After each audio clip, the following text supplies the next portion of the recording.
तो last class में हम कॉम्बिनेशन ऑफ स्प्रिंग पढ़ रहे थे, ठीक है, स्प्रिंग का कॉम्बिनेशन। तो मैंने सीरीज में पढ़ा दिया था, एक बारी मैं आपको जल्दी से रिवाइज कराता हूँ। मैंने कहा था ये आपकी स्प्रिंग है, आपने इसकी ये मीन पोजीशन है, ठीक है, लेकिन आपने क्या किया कि इसको ये मीन पोजीशन है, ठीक है, इसको एक मास लगा करके मीन पोजीशन से इतना स्ट्रेच कर दिया। मास इसलिए लगाया ताकि ये स्प्रिंग, ओए, मास इसलिए लगाया ताकि ये स्प्रिंग क्या करे, ऑसिलेट कर सके। मीन पोजीशन से कितनी दूर पे ला के रख दिया इसको, एक्स। तो इसको इधर खींचने वाला जो फोर्स होगा, इधर लाने वाला फोर्स होगा, वो क्या होगा, माइनस के एक्स होगा। क्या होगा, अच्छा, इस मास, ये फोर्स लग रहा है इस मास पर, तो क्या होगा, ये मास एक्सेलरेट करेगा। तो इस फोर्स को क्या लिख दिया, मास इनटू में एक्सेलरेशन बराबर में माइनस के वाई। तो एम ए प्लस के वाई के एक्स बराबर में क्या हो गया, जीरो। मास कॉमन ले लीजिए, ए के अपॉन में एम, एक्स बराबर में क्या आ गया, जीरो। और एम को उधर ले जाओ तो ये जीरो हो जाएगा। एक्सेलरेशन को क्या लिख दो, डबल डिफरेंशिएशन ऑफ पोजीशन, और के अपॉन में एम, और ये क्या हुआ, एक्स बराबर में जीरो। ये क्या होता है भैया, ओमेगा स्क्वायर। सारी चीजें आप निकाल सकते हो, ठीक है।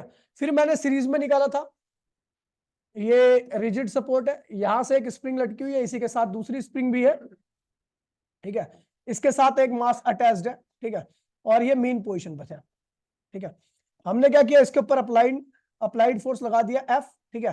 तो दोनों स्प्रिंग पर यही अप्लाइड फोर्स लग रहा है, ठीक है। तो इसकी वजह से, इस अप्लाइड फोर्स की वजह से ये स्प्रिंग कितनी इंक्रीज होगी, इसकी लेंथ y1, ठीक है, इसका स्प्रिंग कांस्टेंट क्या है, k1। और दूसरी स्प्रिंग जो थी उसके अंदर कितना एक्सटेंशन आ गया, y2, ठीक है। और ये जो स्प्रिंग थी वो अपनी मूविंग पोजीशन से कुल कितना नीचे आ गई है, y। तो हेयर जो y होगा वो दोनों स्प्रिंग के एलोंगेशन के सम के बराबर रहेगा। y इक्वल्स टू, y क्या है, टोटल एलोंगेशन, और ये टोटल एलोंगेशन दूसरी स्प्रिंग और पहली स्प्रिंग के एलोंगेशन के सम के बराबर होगा, ये k2 है। अच्छा, आपको पता, जितना फोर्स मैंने नीचे की तरफ लगाया था उतने क्या लगेंगे, स्प्रिंग रिस्टोर करने के लिए खुद ऊपर लगाएंगे। इस फोर्स की वैल्यू क्या होगी, माइनस k1 y1, और इस फोर्स की वैल्यू क्या होगी, माइनस k2 y2। यहां से y2 की वैल्यू क्या होगी, माइनस एफ अपॉन में k2, और यहां से y1 की वैल्यू क्या होगी, माइनस एफ अपॉन में k1 हो गया, ठीक है। ये होगी आपकी पहली क्वेश्चन। अब यहां पर ये फर्स्ट क्वेश्चन में आपने क्या किया, दोनों को पुट कर दिया, y1 y2 की वैल्यू को। तो y1 की वैल्यू क्या रखी है, माइनस एफ अपॉन में k1 और माइनस एफ अपॉन में k2। माइनस एफ कॉमन ले लिया मैंने, अंदर क्या बचा, k1 प्लस k2 बराबर में क्या हुआ, minus y, sorry, y plus y है, वाई आया, ठीक है। ये जो होता है ये सीरीज कॉम्बिनेशन होता है स्प्रिंग का। स्प्रिंग को अगर आप सीरीज ऐसे जोड़ते हो, ठीक है, दो स्प्रिंग को, तो इसका सीरीज कॉम्बिनेशन का जो कुल वो आता है वो ये होता है। तो यहाँ पे देखना, स्प्रिंग कांस्टेंट सीरीज कॉम्बिनेशन क्या होता है, 1 बाय में k1 plus dot dot dot 1 by में kn, अगर n स्प्रिंग तक है, ठीक है। और f की वैल्यू क्या होगी, तो f की वैल्यू होगी आपकी, ठीक है। अब इसको पहले थोड़ा सॉल्व कर लो तब ज्यादा अच्छा रहेगा, क्योंकि कई बच्चों को समझ में नहीं आता है क्या किया मैंने, ठीक है। f इक्वल्स टू में k2 k1 k1 k2 ऐसा किया, ठीक है, माइनस ये रहा और बराबर में y था, ठीक है भैया। इस y साइड में ये दोनों ले जाओ तो क्या होगा, f इक्वल्स टू में क्या होगा, माइनस k1 k2 उल्टा हो जाएगा, अपॉन में k1 प्लस k2 इनटू में y। इसको अब ये इसे क्या लिखते हैं, आपको पता है ये फोर्स क्या कर रहा है, इस ये वाले दोनों फोर्स क्या कर रहे हैं, जो ऊपर लग रहे हैं वो इस मास को ऊपर की तरफ क्या कर रहे हैं, एक्सेलरेट करा रहे हैं।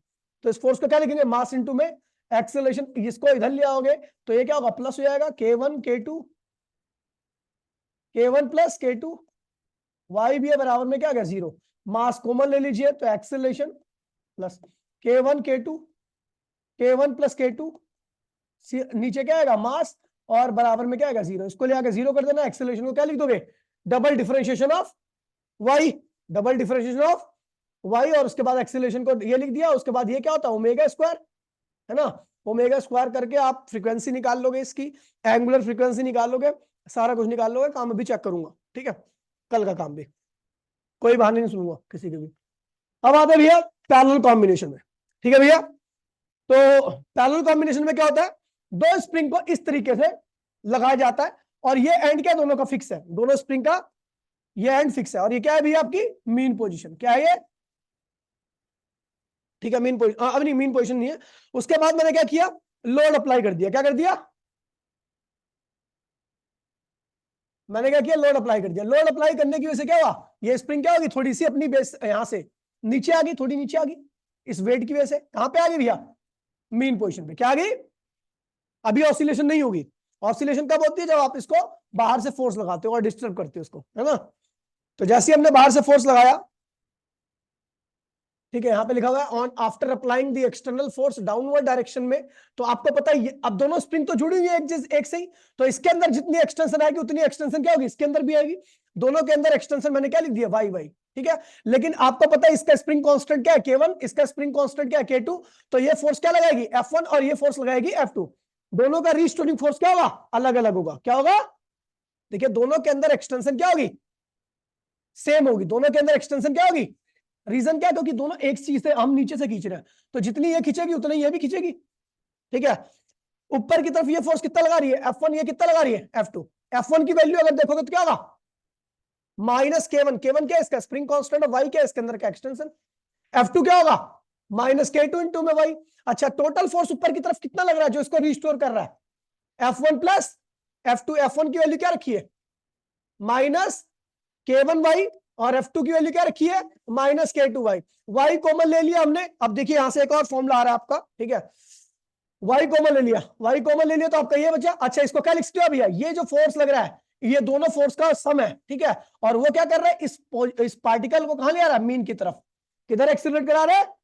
तो इस फोर्स को क्या लिख दिया, मास इनटू में, और इस टर्म को मैं जीरो के इधर ले आया तो ये क्या हो गया, प्लस में हो गया। क्या हो गया, प्लस में हो गया। फिर हमने क्या किया, अगले स्टेप में मास को कॉमन ले लिया, ये आ गया इधर एक्सेलरेशन बचा, ये K1 plus K2, K1 plus K2, और नीचे यहां पर मास नहीं था तो यहां पर क्या आ गया, मास में आ गया, y बराबर में क्या आ गया, जीरो आ गया, ठीक है।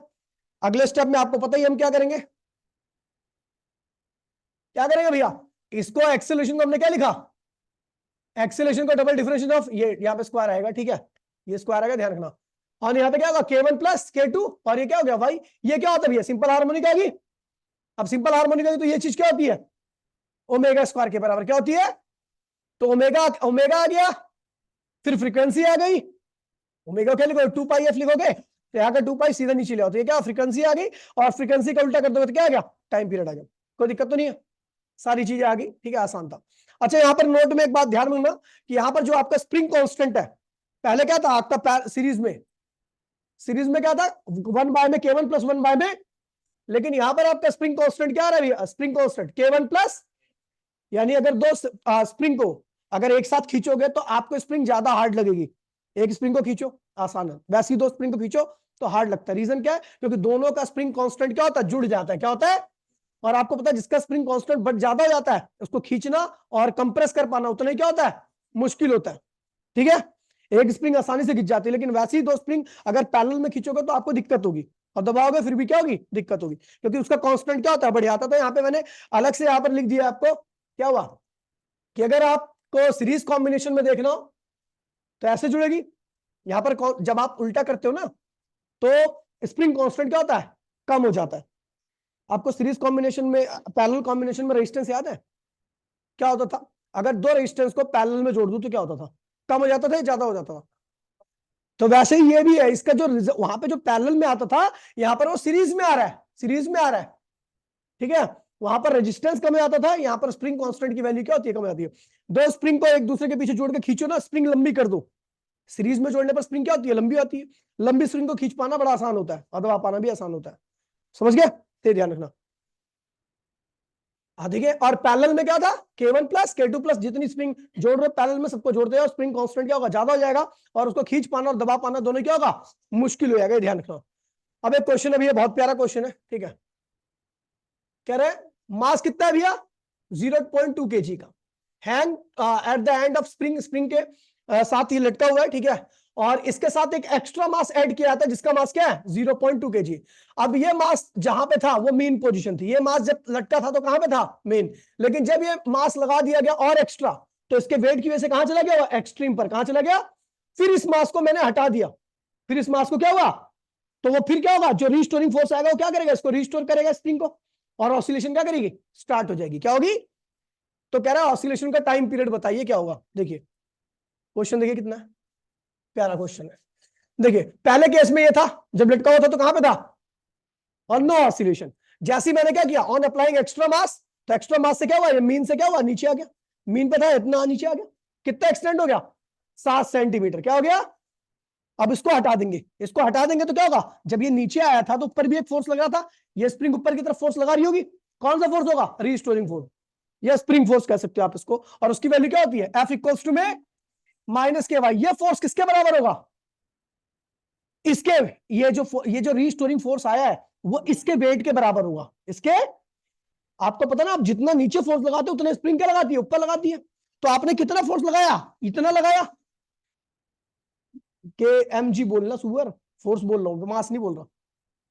इतने वेट की, इतने मास की वजह से जो वेट आया उतना ही क्या लगा, ऊपर की तरफ फोर्स लगा। इसलिए ध्यान रखना, यहां पर जो फोर्स होगा स्प्रिंग फोर्स, वो बराबर में क्या होगा, वेट। स्प्रिंग फोर्स क्या होता है, के वाई, क्या होता है, माइनस नहीं ले रहा क्योंकि आगे भी माइनस नहीं ले रखा।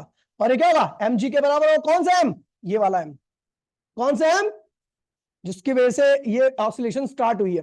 ठीक है, तो अपने को पहले क्या निकालना है, स्प्रिंग कांस्टेंट। स्प्रिंग कांस्टेंट की वैल्यू क्या होगी, एम जी अपॉन में वाई। एम कौन सा लोगे, जिसकी वजह से ऑसिलेशन स्टार्ट हुई है, तो इसकी वजह से 0.02, जी की वैल्यू क्या है 10, और वाई कितना भी है 7 सेंटीमीटर, 0.07। ठीक है, तो एक आ गया स्प्रिंग कांस्टेंट आ गया। क्या आ गया, अपने को टाइम पीरियड निकालना। टाइम पीरियड क्या होता है भैया स्प्रिंग में, यहां पर कौन सा मास होता है ना, ये होता है ऑसिलेटिंग मास। को होता है, कौन सा मास ऑसिलेट कर रहा है, ये वाला या ये वाला, ऊपर वाला नीचे वाला, ये तो कौन है, बस इसको हटा दिया ना, दोनों कैसे करेंगे, इसको हटा दिया तो ऑसिलेट केवल क्या करेगा, ये करेगा। दोबारा बोल रहा हूं, आप जो फोर्स लगाते हो ना, उस फोर्स की जगह पर आपने ये वेट लटका रखा है, आपके फोर्स का कोई काम नहीं। यहां पर इस वेट की वजह से जैसे वेट हटाया तो फिर कहां भागेगा, मीन की तरफ। कौन भाग रहा है, ये भाग रहा है। तो ऑसिलेटिंग मास क्या हुआ, 0.2 kg वाला, 0.02 kg वाला तो फोर्स लगा रहा है। ठीक है, जिसकी वजह से मीन पोजीशन से वो क्या हो गया, दूर हट गया। उसको हटाया तो फिर कहां गया, मीन की तरफ आ गया। ऑसिलेशन किसकी वजह से स्टार्ट हुई, इसकी वजह से। और ऑसिलेशन को किसकी हो रही है, इसकी। समझ गए भैया। तो यहां पर जो मास आता है ना, वो ऑसिलेटिंग मास आता है। क्या आता है, ऑसिलेटिंग मास। स्प्रिंग कांस्टेंट आपने निकाल लिया, पीछे निकाल दिया था मैंने। ठीक है, ये ऐसे आ गया तो हो गया आंसर। समझ गए भैया, टाइम पीरियड आ गया, कर लोगे, 20/7 आया था, हो जाएगा। ये देखो नीचे हमने क्या किया है, मैंने मना किया था कि माइनस मत लगाना, लेकिन चलो भाई अच्छा लड़का है तो माइनस लगा दिया इसने। ठीक है, माइनस यहाँ पर नहीं लगाना है। यहाँ पर जो स्प्रिंग लगाएगी फोर्स वो किसके बराबर रहेगा, वेट ऑफ 0.2। और ये स्प्रिंग फोर्स क्या करता है, रीस्टोरिंग फोर्स के बराबर होता है। और स्प्रिंग फोर्स की वैल्यू क्या होती है, के y. M g minus m g नहीं, एम जी लगाना क्योंकि के जो होता है पॉजिटिव टर्म होता है। क्या होता है, अब ये के आ गया। ऑसिलेटिंग मास आपको पता 0.2 kg क्या है, तो उसको उस फॉर्मूला, टाइम पीरियड का फॉर्मूला क्या होता है, 2 पाई अंडर रूट में एम अपॉन में के। सॉल्व कर लीजिए, आ डालिए ऑसिलेटिंग मास स्प्रिंग कांस्टेंट। कोई दिक्कत तो नहीं है, आगे बढ़ते हैं भैया, बात करते हैं। एक 5 kg का कोल आ रहा है। ठीक है, ऐसा होता है जैसे देखिए भैया, पिस्टन होता है, पिस्टन पे अटैच्ड होता है ये ऐसे करके। ठीक है, ऐसे ये रॉड होती है, उसके अंदर एक क्या होती है, स्प्रिंग होती है, वो रॉड नहीं बना रखी। ठीक है, अब क्या होता है, इसको कहीं पे भी खींचोगे ना, जैसे मान लीजिए इसको आप इधर ले आ रहे हो, ये डायग्राम दिख रहा है ना आपको, ये ऐसा रॉड के अंदर फिक्स होता है, रॉड होल होल होता है इसके बीच में, स्कोलर के बीच में। ठीक है, इसको ऑसिलेशन के काम में लाया जाता है, ऑसिलेशन। ठीक है, ऑसिलेशन टाइम पीरियड वगैरह निकालने काम में आता है। ठीक है, इसको मान लीजिए आप इधर खींच दे तो स्प्रिंग क्या होगी, बाहर खींच जाएगी। जब स्प्रिंग, क्योंकि आप इसको इधर ले आ रहे हो, तो ये वैसे 5 किलो का है। ठीक है, ध्यान रखना। तो जैसे आप इसको इधर ले गए तो स्प्रिंग भी खिंच गई बाहर की तरफ, जितना उधर ले आओगे उतनी स्प्रिंग भी खिंच जाएगी। तो स्प्रिंग क्या होगी, इधर की तरफ फोर्स लगाएगी। या अगर आप इसको इधर कंप्रेस करोगे तो स्प्रिंग क्या लगाएगी, उधर की तरफ फोर्स लगाएगी। ठीक है, बस यही कंसेप्ट है। कह रहा है भैया इसका टाइम पीरियड निकालिए, कुछ भी नहीं है क्वेश्चन। क्वेश्चन में कह रहा है ये कितने मास, कितना इसका 5 किलो, क्या है, अटैच टू ए स्प्रिंग। ठीक है, स्प्रिंग कांस्टेंट क्या है भैया, 500 न्यूटन पर मीटर, यानी के की वैल्यू दे रखी है आपको। It slides without the friction, इसके जब ये स्लाइड करेगा ना, तो ऑसिलेशन करेगा, तो वहां पर कोई भी डिसिपेटिव फोर्स नहीं है, फ्रिक्शन नहीं है। ठीक है, और कह रहा है भैया, क्या है इक्विलिब्रियम पोजीशन। इक्विलिब्रियम क्या होता है, मीन पोजीशन। मीन पोजीशन से कितनी दूरी पर खींचा गया इसको, 10 सेंटीमीटर। मीन पोजीशन से कितनी दूर हटाया गया, ये क्या होगा, एम्पलीट्यूड। ये क्या होगा, एम्पलीट्यूड, मैक्सिमम डिस्प्लेसमेंट जो कराया गया इसका, और उसको रिलीज किया जाता है। तो कह रहा है टाइम पीरियड ऑफ ऑसिलेशन निकालना, क्या निकालना है, दूसरा मैक्सिमम स्पीड निकालनी है, फिर मैक्सिमम तो पहले निकालना भैया एम्पलीट्यूड अपने को पता है कितना है भैया, बताइए 0.1 मीटर, 10 सेंटीमीटर ना। अच्छा, इसका मास कितना है, ऑसिलेटिंग बॉडी का मास कितना है, 5 किलोग्राम, क्या है, और स्प्रिंग कांस्टेंट कितना है, 500, क्या है, तो टाइम पीरियड क्या होगा, 2 pi under root m upon में आ जाएगा, ऑसिलेटिंग मास पता है, स्प्रिंग कांस्टेंट पता है, टाइम पीरियड आ गया। दूसरा क्या है, मैक्सिमम स्पीड, मैक्सिमम स्पीड का फॉर्मूला क्या था,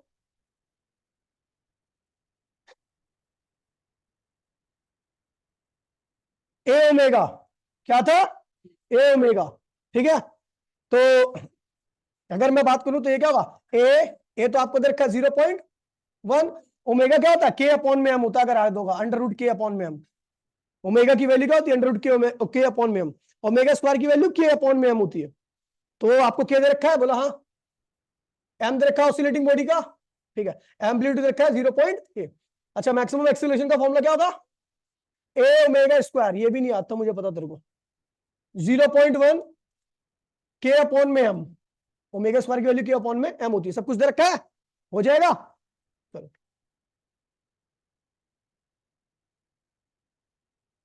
ठीक है, कह रहा दो आइडेंटिकल स्प्रिंग है अपने पास, क्या है, जिनका स्प्रिंग कांस्टेंट क्या है भैया, के है। पहले उनको सीरीज में लगाया गया, क्या लगाया गया, सीरीज में लगाओगे तो स्प्रिंग कांस्टेंट क्या जुड़ेगा, ऐसे 2 बाय में के, टोटल स्प्रिंग कांस्टेंट क्या, उल्टा किया मैंने, ध्यान उल्टा किया इसको मैंने, के एस की वैल्यू उल्टा कर दिया, ठीक है। और टाइम पीरियड देखिए, ऑसिलेटिंग मास तो उससे दोनों में सेम है। चलो भैया, पहले मैंने निकाल दिया, जब उनको सीरीज में जोड़ा तो स्प्रिंग कांस्टेंट क्या आ गया, के बाय में 2, क्या आ गया। अभी उनको क्या करना है भैया, पैरेलल में जोड़ना है, क्या करना है, अभी देखो मेन क्वेश्चन पे नहीं है, हम पैरेलल में जोड़ रहे हैं, हम क्या कर रहे हैं, पैरेलल में क्या होता है, k1 प्लस दोनों का के है तो क्या होगा 2k, यानी इस केस में पैरेलल में स्प्रिंग कांस्टेंट क्या होगा 2k, समझ गए। अब देखिए इसके उन्हीं दोनों स्प्रिंग को अगर आप पैरेलल खींच रहे हो तो स्प्रिंग कांस्टेंट 2k है, यानी ज्यादा हार्ड होगा खींचना इसका, और इसमें एक्सपेंशन क्या आएगा, कम आएगा। लेकिन अगर आप सीरीज में जोड़ के कर रहे हो तो वही क्या होगा, कांस्टेंट आधा हो जाता है, क्या होता है, k/2 हो जाता है, k/2 हो जाता है, मतलब इसको खींच पाना और कंप्रेस करना बहुत आसान है, ठीक है। तो इसलिए बताया था मैंने आपको। अब देखिए कह रहा है इस केस में टाइम पीरियड निकालो, जब मैंने दोनों स्प्रिंग को सीरीज में जोड़ रखा है तो टाइम पीरियड क्या होगा, 2 पाई ऑसिलेटिंग बॉडी का मास और स्प्रिंग कांस्टेंट, स्प्रिंग कांस्टेंट क्या है भैया, k/2 था, तो ये 2 यहां पर आ गया, के वाला 2 जो था वो ऊपर चला गया, कोई दिक्कत तो नहीं है। ये कहां पे आ गया, सीरीज में टाइम पीरियड आ गया, क्या आ गया। अब पैरेलल में टाइम पीरियड निकाल लो, अब उनको पैरेलल में जोड़ दिया गया, पैरेलल में टाइम पीरियड क्या होगा, 2 pi M constant, spring constant parallel, parallel क्या होता है, ये होता है, ये आ गया। तो सीरीज का टाइम पीरियड पता लग गया, पैरेलल का पता लग गया, दोनों का क्या करना है भैया, डिवाइड करना है, क्या करना है, आंसर क्या आएगा, 2 आएगा, यही आंसर आपका, कोई दिक्कत तो नहीं है। क्वेश्चन में बोल रखा था कि बताओ सीरीज वाला टाइम पीरियड पैरेलल वाले से ज्यादा है या कम है, ठीक है, ठीक है अर्षित, सही बैठ गया, आगे बढ़ते हैं। सबसे बढ़िया क्वेश्चन है, जेई का क्वेश्चन है भैया, ध्यान रखना, ठीक है। अब देखिए, देख के हो सकता है बच्चे घबरा जाए, लेकिन बहुत आसान क्वेश्चन है। अगर मान लीजिए ये बॉडी दो स्प्रिंग से अटैच्ड है, दोनों स्प्रिंग का कांस्टेंट क्या सेम है, अगर मैं इस मास को इधर ले जाऊंगा तो ये स्प्रिंग कहां धकेलेगी उसको, यहां पे, और ये स्प्रिंग यहां खींचेगी, क्योंकि इसके अंदर अगर मैं इस मास को इधर ले आऊंगा, ध्यान दीजिएगा, इस मास को अगर मैं इधर ले आऊंगा तो इसके अंदर क्या होगा, कंप्रेशन, और इसके अंदर क्या होगा, कंप्रेशन वाली स्प्रिंग क्या करती है, बाहर फेंकती है, एक्सपेंशन वाली स्प्रिंग क्या होती है, अंदर खींचती है, समझ गया। यानी ये वाली स्प्रिंग भी फोर्स लगाएगी, एक दोनों के स्प्रिंग के द्वारा लगाया गया फोर्स एक ही डायरेक्शन में होगा। अगर मान लीजिए आप इस मास को इधर ले आते हो तो ये स्प्रिंग क्या होगी, कंप्रेस, और ये क्या होगी, एक्सपेंड, है ना। तो जो कंप्रेस होगी वो इधर फोर्स लगाएगी, और जो एक्सपेंड होगी वो भी क्या होगी, इधर फोर्स लगेगी, मतलब आप कहीं पर भी ले आओ दोनों स्प्रिंग के द्वारा लगाया गया फोर्स एक ही डायरेक्शन में होगा, समझ गया। और एक बात और है, अगर मैंने इसको x सेंटीमीटर मीन से इधर किया तो टिया इसके अंदर कितना कंप्रेशन होगा, अगर इस मास को मैंने x सेंटीमीटर मीन से इधर किया तो इसके अंदर कितना कंप्रेशन होगा, बहुत बढ़िया, कंप्रेशन माइनस के एक्स कितना होगा, अगर इसको मैंने मीन से x पीछे किया तो इसके अंदर कितना कंप्रेशन होगा,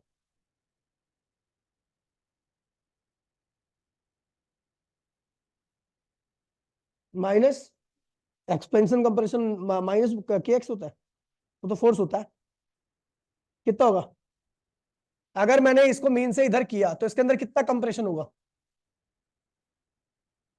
नहीं पता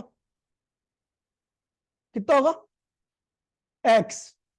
मैं मोटी बुद्धि हो, अगर मैं इसको 1 मीटर पीछे लाता हूं तो स्प्रिंग कितनी दब जाएगी, 1 मीटर पीछे दबेगी, और ये कितना एक्सपेंड होगी, ये भी 1 मीटर एक्सपेंड होगी। अरे जब मैं इसको 1 मीटर इधर लाऊंगा तो ये 1 मीटर पीछे दब जाएगी और 1 मीटर क्या होगी, खुल जाएगी। वाह भाई वाह। भाई ये कौन सा जेई का क्वेश्चन है, ये तो नॉर्मल सी बात है। अब ये तो यही हो गया ना कि मैं इसकी कुर्सी को 1 मीटर उधर धकेल दूं, मैंने कह दिया धकेल दूं 1 मीटर उधर, अब मैं कहूंगा इसकी कुर्सी कितनी दूर गई, तो आप ये भी नहीं बता पा रहे। क्वेश्चन का मीनिंग यही है, अगर मैं इसको 1 मीटर इधर धकेल दूं तो स्प्रिंग कितनी कंप्रेस होगी, तो 1 मीटर ही तो होगी, ये कितनी खुलेगी 1 मीटर। बताओ हद है, छोड़ो। तो मैं इसको किधर कितना लाया, एक्स इधर ले आया, समझ गया। सॉरी चलो मैं एक्स उधर ले आ रहा हूं, उधर ले आ रहा हूं ना, चलो क्वेश्चन में उधर ले गया ना एक्स, तो एक्स उधर ले गया तो इसके अंदर कंप्रेशन होगा। जब इसको इधर ले आ रहा हूं मास को, तो ये स्प्रिंग क्या होगी, कंप्रेस होगी। कितना कंप्रेस होगी, एक्स ही। तो इधर की तरफ कितना फोर्स लगाएगी, के माइनस के एक्स, क्या होगा, ये फोर्स है, वो लिखा हुआ है, वही पढ़ के बता दिया इन्होंने, वो फोर्स है। ठीक है, जब आपने इस मास को एक्स इधर कर दिया तो स्प्रिंग स्प्रिंग ने जो फोर्स लगाया वो माइनस के एक्स लगाया, क्योंकि के क्या है इसका, स्प्रिंग कांस्टेंट है, क्या है वो लिखा हुआ ऊपर। ठीक है, कांस्टेंट क्या है, के। अच्छा, और आपको पता है जब आप इस मास को एक्स इधर ले गए तो ये एक्स खुल गई थी, तो जब ये इधर की तरफ खुली थी तो फोर्स किधर लगाएगी, इधर लगाएगी, तो वो कितना होगा माइनस के एक्स। तो दूसरी पहली स्प्रिंग के द्वारा लगाया गया फोर्स क्या, माइनस के एक्स, दूसरी स्प्रिंग ने भी क्या किया, माइनस के एक्स, दोनों के द्वारा लगाया गया फोर्स एक ही डायरेक्शन में, इसलिए कुल कितना फोर्स होगा, ये वाला फोर्स प्लस। करना क्या इसमें पता है, कि कह रहा है कि आप किसी भी डायरेक्शन में ले जाओ, चाहे इधर ले जाओ चाहे इधर ले जाओ, छोड़ोगे तो ये ऑसिलेट करना चालू कर देगी। प्रूव करो कि ये सिंपल हार्मोनिक ऑसिलेशन कर रही है, और साथ साथ में आपको टाइम पीरियड भी निकालना है। ठीक है भैया, ये क्वेश्चन है। तो हमने क्या किया भैया, मैं दोबारा रिपीट कर रहा हूं, मैंने एक्स इसको उधर कर दिया तो ये स्प्रिंग एक्स दब गई, तो इसलिए एक्स बाहर की तरफ फोर्स लगाने लगी, कितना फोर्स होगा माइनस के एक्स। ये स्प्रिंग इधर एक्स जाने की वजह से, इस मास के एक्स जाने की वजह से ये खुल गई एक्स, तो ये इधर की तरफ फोर्स लगाई, कितना लगाई माइनस के एक्स। दोनों फोर्स क्या है, एक ही डायरेक्शन में, टोटल फोर्स क्या होगा, दोनों के सम के बराबर होगा। पहली स्प्रिंग ने कितना फोर्स लगाया माइनस के एक्स, दूसरी ने भी कितना लगाया, कुल फोर्स कितना हो गया माइनस 2 kx, क्या हो गया। अब आपको पता है इसका मास क्या है m, इसके ऊपर कितना कुल फोर्स लग रहा है, तो 1f 2f, इन दोनों फोर्स के से क्या करेगा, एक्सेलरेट करेगा, क्या करेगा, तो ये कुल फोर्स किसके बराबर होगा, इसके मास इंटू में इसके एक्सेलरेशन के। इसको परली साइड में लिया तो ये क्या होगा, प्लस हो जाएगा। अब मास को कॉमन ले लो तो ये क्या बचा, a, यहां पर क्या बचा, मास नहीं है तो यहां पे क्या होगा, मास डिवाइड में आ जाएगा, x बराबर में 0, क्या आ गया। तो भैया अगले स्टेप में हमने एक्सेलरेशन को क्या लिख दिया, इस मास को धर लेके तो 0, एक्सेलरेशन क्या लिख दिया, डबल डिफरेंशिएशन। ठीक है, 2 ये क्या हुआ, ये ऐसे लिख दिया, और x ऐसी रहने दीजिए, क्या होगी सिंपल हार्मोनिक मोशन। प्रूफ कर दिया मैंने इस मोशन को। दूसरा, ये किसके बराबर होगा, ओमेगा स्क्वायर के, तो क्या होगा, ओमेगा की वैल्यू आ गई, और टाइम पीरियड निकालना है तो ओमेगा का होता है 2 पाई अपॉन में कैपिटल टी होता है, तो यहां से आपने क्या निकाल दिया, इसकी वैल्यू। ठीक है भैया, आसान था, कुछ भी नहीं है क्वेश्चन, पता नहीं क्यों कंफ्यूज हो रहे हैं। आगे देखिए भैया, सिंपल पेंडुलम आने की संभावना 100% है। ठीक है, 100% आएगा एग्जाम में, पहले बता दे रहा हूं मैं। ठीक है, क्या है देखिए, सिंपल पेंडुलम क्या होता है भैया, नॉर्मली एक इनफाइनाइट मास की एक दीवार होती है, उससे एक स्ट्रिंग लटकी होती है। स्ट्रिंग क्या होती है, स्ट्रिंग का मास खुद का कोई मास नहीं होता, ये फ्लेक्सिबल होती है, मतलब इसको आराम से इसके, आप देखिए आप कई रस्सी को ऐसा कर दोगे ना तो थोड़ी देर ऐसे ऐसे करके रुक जाती है, क्योंकि वो ज्यादा फ्लेक्सिबल नहीं होती। इसकी फ्लेक्सिबिलिटी क्या, इनफाइनाइट है, क्या है ये, इसको एक बार ऐसे कर दोगे तो ये ऐसे ही ऑसिलेट करेगा। इसके साथ क्या लगा हुआ है, पॉइंट मास, क्या लगा हुआ है, इसको हम बॉब कहते हैं, क्या कहते हैं, बॉब। ठीक है, पॉइंट मास लगा। जैसे आप इसको एक्सट्रीम पर ले आओगे और छोड़ोगे तो क्या करेगा, ऑसिलेशन ऐसे करेगा, स्टार्ट कर देगा। इसी को हम क्या कहते हैं, सिंपल पेंडुलम। क्या कहते हैं, सिंपल पेंडुलम। घड़ी का ही काम करता है, ध्यान रखना। ठीक है, तो कह रहे हैं an ideal simple pendulum consist of a point mass. क्या होता है, पॉइंट मास, जिसपे लाल कलर का निशान लगाया। ठीक है, सस्पेंडेड फ्रॉम अ फ्लेक्सिबल, ये स्ट्रिंग कैसी है, फ्लेक्सिबल है, in elastic and weightless string. ये वही है, क्या है, ये क्या है भैया, मतलब ये बिल्कुल भी इसके एक्सटेंशन नहीं हो सकता, इसके अंदर कोई एक्सटेंशन, इसकी लंबाई नहीं बढ़ सकती। ठीक है भैया, और इसका वेट क्या है भैया 0 है, ठीक है। और कह रहा है भैया जिससे सपोर्ट से लटकी है वो क्या है, उसका सपोर्ट का मास क्या है, इनफाइनाइट है। रीजन पता क्या, अगर आपका सपोर्ट हल्का वल्का हो, मान लीजिए आपने एक पत्थर लिया, उसको रस्सी में बांध करके एक ऐसी रस्सी खूंटी में बांध दिया जो हिल सकती हो, ठीक है। तो जब आप इसको मूव कराओगे ना तो वो पेंडुलम के साथ इसके अंदर भी मूवमेंट आएगी जिसके साथ वो लटका हुआ। अब इसकी मूवमेंट क्या करती है, पेंडुलम की मूवमेंट पे क्या करती है, इफेक्ट डालती है। तो वो पेंडुलम क्या होगा, ज्यादा देर ऑसिलेट नहीं कर पाता, ठीक है, समझ गया। तो इसीलिए इसको ऐसी चीज पे हम लटकाएंगे जो कभी भी उसकी भी पेंडुलम की मूवमेंट की वजह से उसके अंदर कोई मूवमेंट ना हो, ताकि इसकी मूवमेंट इसके ऑसिलेशन में कोई इफेक्ट ना डाले। इसलिए हम इनफाइनाइट मास लेते हैं, ठीक है। तो हमने किया क्या देख लीजिए, ध्यान दिए डायग्राम। देखिए ये पॉइंट फिक्स है और ऐसे ये बॉब जाएगा, फिर ऐसे आएगा, ऐसे जाएगा, ऐसे आएगा। इसे क्या कहते हैं, मेन पोजीशन। इसे क्या कहते हैं, एक्सट्रीम पोजीशन। क्या कहते हैं इसे। अब यहां पर कुछ चीजें आपको ध्यान रखनी है जो आपको पहले बता रखा है मैंने। ओमेगा क्या होता है, डी थीटा अपॉन में dt, एंगुलर वेलोसिटी कहते हैं या एंगुलर फ्रीक्वेंसी भी कहते हैं। एंगुलर फ्रीक्वेंसी एंगुलर वेलोसिटी एक ही बात है। ये 2 पाई अपॉन में टी के बराबर होता है। अल्फा क्या होता है, एंगुलर एक्सेलरेशन। क्या होता है, ये क्या होता है, एक्सेलरेशन। एक्सेलरेशन लिखने के लिए dx अपॉन में dt का होल स्क्वायर करते हो, लेकिन एंगुलर एक्सेलरेशन के लिए आप थीटा के एक्स की यहाँ पे क्या यूज करते हो, थीटा। समझ गया।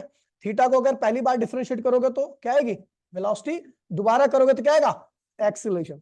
अच्छा एंगुलर लीनियर, ये क्या है, ये क्या होता है, लीनियर एक्सेलरेशन। ये क्या होता है, एंगुलर एक्सीलरेशन। तो उनके बीच में ये रिलेशन होता है, ये मैंने सर्कुलर मोशन में पढ़ाया था आपको, ठीक है। चलो टॉर्क का एक फॉर्मूला होता है आई अल्फा। क्या होता है, आई क्या है, मूवमेंट ऑफ इनर्शिया, और अल्फा क्या है, एंगुलर एक्सेलरेशन। क्या है, एक कंसेप्ट ये हो गया। दूसरा, अगर थीटा आपका बहुत छोटा होता है तो साइन थीटा को आप डायरेक्टली क्या लिखते हो, थीटा। थीटा ये कैसे होता है, तो ये 12वीं में आपको पता लग जाएगा। साइन थीटा अगर आपका बहुत छोटा होता है, ये साइन थीटा और टेन थीटा के साथ ही होता है, बाकी और एंगल के साथ आप नहीं कर सकते। थीटा अगर आपका बहुत छोटा होता है तो उस केस में साइन थीटा क्या होता है, थीटा, या टेन थीटा भी क्या होता है, थीटा के बराबर होता है। टॉर्क का एक फॉर्मूला होता है, एक और होता है R F sine theta, R F, ठीक है। ये फॉर्मूले आपको ध्यान रखने, तभी आप ये डेरिवेशन कर सकते हो, ठीक है। मैंने लिखवा दिया एक्स्ट्रा फॉर्मूला। तो हमने क्या किया भैया, इस पेंडुलम को ऐसे लगे बॉब को एक्सट्रीम पोजीशन पर। मास क्या होता है, mg, वेट नीचे लगता है। अच्छा यहाँ पर एंगल थीटा है तो यहाँ पर एक लाइन खींच दी मैंने, यहाँ पर भी क्या होगा, थीटा। तो ये mg है तो ये क्या होगा, mg। और दूसरा क्या होता है mg, ये क्या है, रस्सी, और ये क्या है, फोर्स।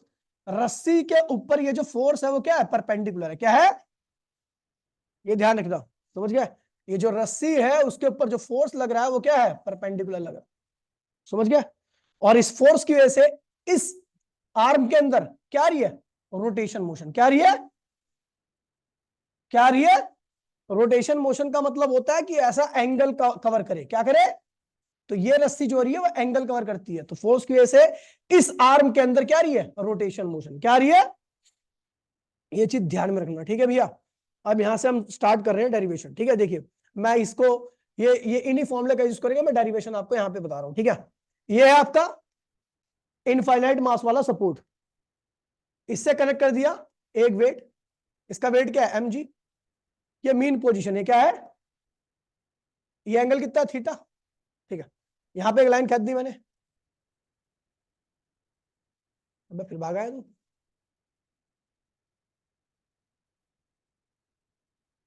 भागा है ये, छोड़ेगा। तो ये क्या हुआ,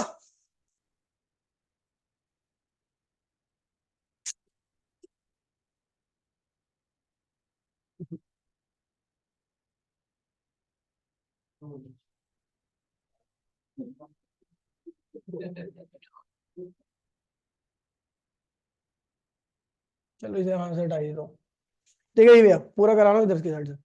ये भी आपका इनफाइनाइट सपोर्ट है। ये क्या है भैया, आपका मास है। ये क्या है भैया, वेट है mg।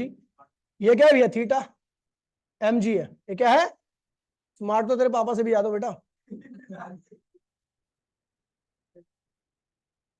ये थीटा, यहाँ पे थीटा, तो ये भी क्या होगा, थीटा। तो क्या होगा mg cos थीटा, और ये क्या होगा mg sin थीटा, ठीक है। ये आर्म है जो रोटेट कर रहा है, जो रोटेशन मोशन परफॉर्म कर रहा है, ठीक है, ध्यान रखना। तो अब देखिए भैया, मीन पोजीशन की तरफ कौन सा कंपोनेंट लग रहा है फोर्स का? मीन पोजीशन की तरफ कौन लग रहा है? ये मीन पोजीशन है, क्या है? तो मीन पोजीशन की तरफ ये लग रहा है, क्या लग रहा है? mg sin theta. जो मीन की तरफ लगता है वही क्या प्रोवाइड करता है? Restoring force. यानी रीस्टोरिंग फोर्स ये क्या है? रीस्टोरिंग फोर्स है। क्या है ये? क्योंकि ये कहां पे लग रहा है? Towards the mean position. कहां लग रहा है? Mean position. ये मीन पोजीशन की तरफ लग रहा है, इसको रीस्टोर कर रहा है। कहां पे? मीन पोजीशन की तरफ। तो इसलिए ये क्या है भैया? रीस्टोरिंग फोर्स है। क्या है? लेकिन ये क्या कर रहा है? ये फोर्स रोटेशन मोशन करा रहा है। क्या करा रहा है? तो ये जो फोर्स होगा ये रीस्टोरिंग टॉर्क भी लाएगा। क्या लाएगा? जो फोर्स, देखिए वैसे तो रीस्टोरिंग फोर्स है ये, लेकिन ये क्या करा रहा है? रोटेशन मोशन करा रहा है। क्या करा रहा है? तो हम फोर्स का इस्तेमाल नहीं करते रोटेशन मोशन में, हम क्या कहते हैं? टॉर्क का इस्तेमाल। क्या करते हैं? तो टॉर्क क्या होगा यहाँ पर रीस्टोरिंग टॉर्क क्या होगा? रीस्टोरिंग टॉर्क, रीस्टोरिंग टॉर्क क्या होगा भैया? टॉर्क क्या होता है? आर एफ साइन अल्फा ले रहे हैं। क्या ले रहे हैं? क्योंकि थीटा तो ऑलरेडी मैं ले चुका हूं एक बारी, ठीक है। अब देखिए, तो ये जो थीटा होता है ना, ये अल्फा जो है वो ये आर है। यहां पर ये क्या है? ये वो होता है जो आर्म रोटेट कर रहा होता है। ये क्या होता है? जो आर्म रोटेट कर रहा है, ये वो फोर्स होता है जो उस आर्म को रोटेट करा रहा होता है, और ये उनके बीच का एंगल होता है। ध्यान दीजिए भैया, अभी यहीं पे आपको थोड़ा समझना है, उसके बाद हो जाएगा ये, ठीक है। अब देखिए, तो अब ये रिस्टोरिंग है, तो इसके लिए इसके आगे क्या आना चाहिए? माइनस। जो चीज रिस्टोर करती है क्या होती है? उसके आगे माइनस लगना चाहिए। टॉर्क की एक मैंने फॉर्मूला बताया था, आई अल्फा भी होता है। टॉर्क का एक फॉर्मूला क्या होता है? आई अल्फा। तो हमने क्या लिख दिया? आई अल्फा। और आर क्या है? एल के बराबर है। क्या है? आर क्या है भैया? एल के बराबर है। जो चीज रोटेट कर रही है उसकी लेंथ क्या है? एल है। स्ट्रिंग ही तो रोटेट कर रही है। एफ क्या है? M g sine theta. यहां पे लिख दीजिए एफ की, यहां पे एम जी साइन थीटा।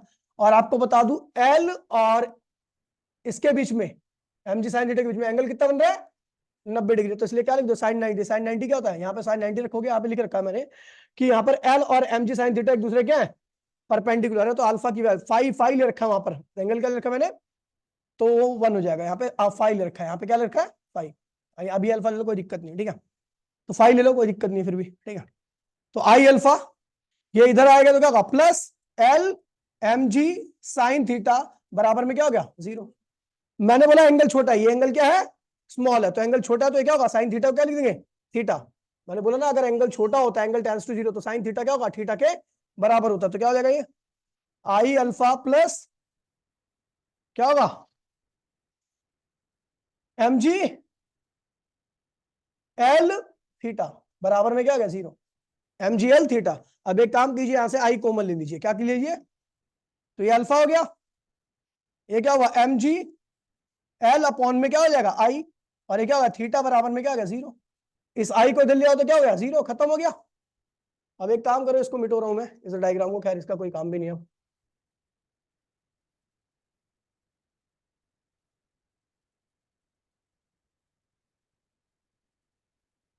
ठीक है, अब देखिए, देखिए तो ये हो गया आपका आई। उधर के आगे क्या हुआ? अल्फा बचा यहां पर। ये क्या बचा? एम जी एल अपॉन में आई बचा, और ये क्या हुआ? थीटा बराबर में क्या हो गया? 0। अल्फा क्या होता है? Double differentiation of theta. M g l upon में आई, थीटा बराबर में क्या आ गया? 0। ये क्या है? कांस्टेंट है पूरी टर्म। ये किसके बराबर होगी? ओमेगा स्क्वायर के। ये क्या आ गया? Simple harmonic. क्या आ गया? Simple harmonic motion. क्या आ गया? प्रूफ कर दिया। ये ओमेगा स्क्वायर आ गया, यहां से आप ओमेगा निकाल लेना, फ्रीक्वेंसी निकाल लेना, टाइम पीरियड निकाल लेना, निकाल सकते हो, ठीक है। तो ओमेगा क्या होगा यहाँ पे? देखिए, m g l I under root में, फ्रीक्वेंसी क्या होगी? 1/2 pi under root m g l I, ठीक है। और टाइम पीरियड क्या होता है? उल्टा कर दो तो 2 पाई अंडर रूट में आई एम जी एल। अच्छा एक बात बता दूं, आई जो होता है ना, मूवमेंट ऑफ इनर्शिया होता है, वो होता है mass of Bob, mass of Bob और उसकी लंबाई एक्सिस ऑफ रोटेशन से। ये क्या है? एक्सिस ऑफ रोटेशन से बॉब कितना दूर। अच्छा, इनर्शिया का फॉर्मूला याद है? एम आर स्क्वायर होता था, याद है आपको? एम क्या है? मास। आर क्या है? एक्सिस ऑफ रोटेशन, उसकी दूरी। तो यहां पर क्या होगा? दूरी क्या होगा? M l square. तो इस इनर्शिया की यहां पे आप क्या लिख सकते हो? M l square. क्या लिख सकते हो? वहां पर रखो तो आपके सारे फॉर्मूले वैसे ही आ जाएंगे। दोबारा से एक बार रिपीट कर रहा हूं मैं, इसको ध्यान दीजिएगा। ये बॉब है, ये मीन पोजीशन है। बॉब का वेट कितना है? M g. यहां पर एंगल कितना डिस्प्लेस किया आपने? थीटा। ये क्या है? ये भी थीटा। तो ये क्या होगा? M g cos theta. और ये क्या है? M g m g sine theta, जो आर्म रोटेट कर रहा है उसकी लंबाई कितनी है, एल है। ठीक है, आपको पता है ये साइन थीटा क्या है, act towards the mean position, that's why it provide the essential torque for restoration. ठीक है, तो टॉर्क की वैल्यू क्या होती है, माइनस रोटेटिंग आर्म क्या है, एल, फोर्स कितना है, एम जी साइन थीटा, और एल और एम जी साइन थीटा के बीच में एंगल कितना है, 90, वो 1 हो गया। टॉर्क की वैल्यू क्या होती है, आई अल्फा, ठीक है, और ये प्लस एल एम जी, और एंगल छोटा इसलिए हमने साइन को क्या लिख दिया, थीटा, बराबर में क्या आ गया, 0। आई की वैल्यू क्या होते हैं, m l square, I moment of inertia होता है ना, तो ये मास इनटू में दूरी, एक्सिस ऑफ रोटेशन, तो क्या एल है, तो ये यार आपका एल एम जी थीटा बराबर में क्या आ गया, 0। अब यहाँ जो जो कॉमन आ रहा है वो कॉमन ले लो, तो भैया क्या का कॉमन आ रहा है, अच्छा अल्फा भी तो है, तो एम एल स्क्वायर कॉमन ले लो, एम एल स्क्वायर कॉमन ले लिया, तो यहाँ पे क्या बचा, केवल अल्फा। इधर क्या बचेगा भैया, एम एल है लेकिन स्क्वायर तो नहीं है ना एल का, तो यहाँ पे क्या करें भैया, एम भी कॉमन चलेगा, कोई दिक्कत नहीं, एम नहीं बचेगा यहाँ पर एम कॉमन चले, ये एम कॉमन चला गया, कुछ नहीं बचा। ठीक है, लेकिन यहाँ पर एल स्क्वायर है और यहाँ पर एल है, हम क्यों पूरा कॉमन ले रहे हैं, क्योंकि आपको पता है एक्सेलरेशन यहाँ पर अकेला होता है, तो इसलिए एम एल स्क्वायर को पूरा कॉमन ले रहा हूं मैं। ठीक है, तो यहाँ पर एल स्क्वायर से मल्टीप्लाई किया, डिवाइड किया, जो स्क्वायर मल्टीप्लाई किया था ना वो इसके साथ क्या हुआ, कॉमन चला गया, एम एल स्क्वायर, जो डिवाइड किया था क्या हुआ, जी अपॉन में एल आ गया, और ये क्या हुआ, थीटा बराबर में क्या गया, 0। ठीक है, ये पूरा उधर की साइड क्या होगा, 0 हो जाएगा, ये क्या लिखोगे, डबल डिफिनेशन ऑफ थीटा, ये क्या होगा, जी अपॉन में एल, ये क्या होगा, ओमेगा स्क्वायर के बराबर होगा, और ये थीटा बराबर में क्या होगा, सिंपल हार्मोनिक। तो यहाँ से आप टाइम पीरियड आपका ओमेगा स्क्वायर क्या होगा, जी अपॉन में एल, ओमेगा क्या होगा, अंडर रूट जी अपॉन में एल, फ्रीक्वेंसी क्या होगी 1/2 पाई अंडर रूट जी अपॉन में एल, है ना, टाइम पीरियड क्या उल्टा कर दो, 2 पाई अंडर रूट में एल अपॉन में जी। ठीक है भैया, एक क्वेश्चन है छोटा सा, देख लीजिए इसके ऊपर। ठीक है, फॉर्मूला बेस्ड क्वेश्चन नीचे।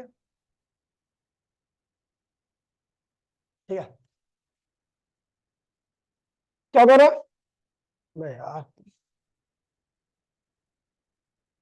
ठीक है, अब देखिए, ठीक है, कह रहे भैया example, what is the length of the simple pendulum which ticks 1 second.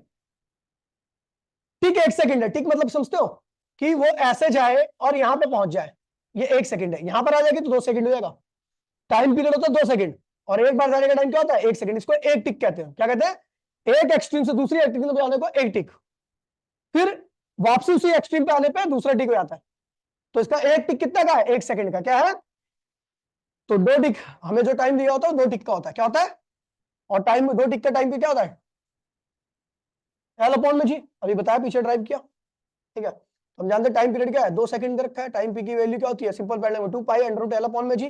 ठीक है, स्क्वायरिंग बोथ साइड, तो क्या हो गया, अगर आप स्क्वायरिंग बोथ साइड करो तो क्या होगा, T square 4 pi square L upon में जी, आपको लेंथ निकालना, तो लेंथ की वैल्यू क्या होगी, टी स्क्वायर जी 4 पाई, नीचे क्या होगा, डिवाइड में आ जाएगा, सब कुछ दे रखा है, सॉल्व कर लीजिए, आपका ये आ गया इतना मीटर, लगभग 1 मीटर के आसपास का है। अगर आपको एक सिंपल पेंडुलम बनाना है जिसका टाइम पीरियड 1 सेकंड का हो, ठीक का, तो उसकी लेंथ लगभग करीबन क्या होगी, 1 मीटर के आसपास की होगी।